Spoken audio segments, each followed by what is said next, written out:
ഈ 2025 എന്ന പുതിയ വർഷത്തിൽ എനിക്ക് എൻ്റെ ജീവിതത്തിൽ സംഭവിക്കേണ്ട 3 കാര്യങ്ങൾക്ക് ആദ്യ ദിവസം തന്നെ പ്രാർത്ഥിക്കുവാണ്.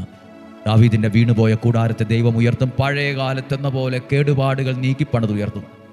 വിശ്വസിച്ച് പ്രാർത്ഥിച്ച് ഈശോയുടെ നല്ല ആശീർവാദം സ്വീകരിക്കാം. നമ്മുടെ കർത്താവ് ഈശോ മിശിഹായുടെ കൃപയും പിതാവായ ദൈവത്തിൻ്റെ സ്നേഹവും പരിശുദ്ധാത്മാവിൻ്റെ സഹവാസവും നിങ്ങളോടുകൂടെ ഉണ്ടായിരിക്കട്ടെ. നിങ്ങളുടെ കുടുംബത്തിൽ, ജീവിത സാഹചര്യങ്ങളിൽ, ആരോഗ്യത്തിൽ, തലമുറയിൽ, കുടുംബ ജീവിതത്തിൽ, ശുശ്രൂഷകളിൽ, സമർപ്പണ ജീവിതത്തിലെല്ലാം ദൈവത്തിൻ്റെ അനുഗ്രഹം ഉണ്ടാകട്ടെ. ദൈവം നിന്നെ പണിതുയർത്തട്ടെ. ആത്മീയമായും ഭൗതികമായും ദൈവം നിന്നെ പണിതുയർത്തട്ടെ. സകല നന്മകളാലും സ്വർഗത്തിലെ ദൈവം നിങ്ങളെ സമൃദ്ധിയായ നിലയിലും അളവിലും അനുഗ്രഹിക്കട്ടെ. ദീർഘായുസ്സും ആരോഗ്യവും സമ്പത്തും ഐശ്വര്യവും ദൈവം നിനക്ക് തരട്ടെ. നിന്റെ സാഹചര്യങ്ങൾ അനുഗ്രഹമുള്ളതാകട്ടെ. നീ രക്ഷപ്പെടും. ദൈവത്താൽ നീ അനുഗ്രഹിക്കപ്പെടും. ദൈവത്താൽ നിന്റെ ജീവിതം മാറും. നീ സന്തോഷവും സമാധാനവും അനുഭവിക്കും.